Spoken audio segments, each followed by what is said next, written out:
علیکم، میرا نام فہیم عباس ہے اور میں وادی سون ضلع خوشحال سے بات کر رہا ہوں۔ بابا جان کی بارگاہ میں عرض ہے کہ اگر کوئی گاڑی لی ہو قسطوں پر تو اس کے بارے میں اس میں شریک ہے، اس کی اقساط پوری نہ ہوئی ہو تو اس کو کس طرح ٹریٹ کرنا ہے؟ قسطوں پر گاڑیاں سود پر ملتی ہیں، ٹھیک ہے نا، اور بغیر سود کے بھی ملتی ہیں، کنڈیشن سے بابا الگ الگ۔ ہاں،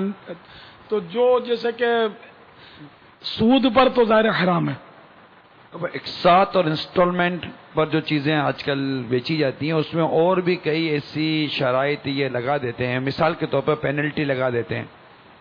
تاجر بالمال جس کو ہم کہتے ہیں، اور بھی اس طرح کی کئی اور شرائط ان کے ساتھ ملحق ہوتی ہیں، ان کے فارمز کے اندر لکھی ہوئی ہوتی ہیں۔ ہمارے عموماً آنکھ بند کر کے بابا انسٹالمنٹ کے لیے چیز خرید لی جاتی ہے، یہ فارم دیتے ہیں کہ یہ لے لیجئے، اس کو پور کر کے پیچھے سائن کر دیجئے۔ اب یہ پور کرنے والا خالی اپنے نام اور یہ دو چار قواعد لکھ کر پیچھے سائن کر دیتا ہے، فارم کے پیچھے پوری ٹرمز اینڈ کنڈیشنز لکھی ہوئی ہوتی ہیں کہ یہ ٹرمز یہ کنڈیشن ہے، اور لینے والا ہی وہ ٹرمز اینڈ کنڈیشن پڑھتا نہیں ہے، اور ان میں بعض شرائط خلاف شرع بھی ہوتی ہیں۔ میرا ناقص مشورہ ہے بابا اگر آپ یہ فرما دیں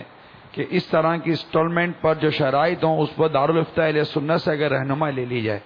کہ ان شرائط پر کیا میں اپنی یہ چیز لے سکتا ہوں۔ مشینری بھی لی جاتی ہے، کاریں لی جاتی ہیں، کھادیں لی جاتی ہیں، ٹریکٹر لیے جاتے ہیں، دنیا بھر کا سامان اس وقت اقساط پر لیا جاتا ہے۔ سمجھ گیا میں، یہ آپ نے بتا ہی دیا، اچھا کیا کہ واقعی یعنی کہ بظاہر تو اقساط پر جیسے میں نے جواب دیا وہ اپنے اگر سوال کا جواب تھا، لیکن وہ انڈائریکٹ اس میں پھنسنے والی چیزیں ہوتی ہیں کہ فارم میں ایسی سی باتیں لکھی ہوتی ہیں کہ جس کا پورا کرنا وہ واقعی یعنی کہ وہ گناہوں میں ڈال دیتا ہے، کئی بار ایسا ہوتا ہے۔ تو اس لیے جو اپنا کاروبار کھولے، جو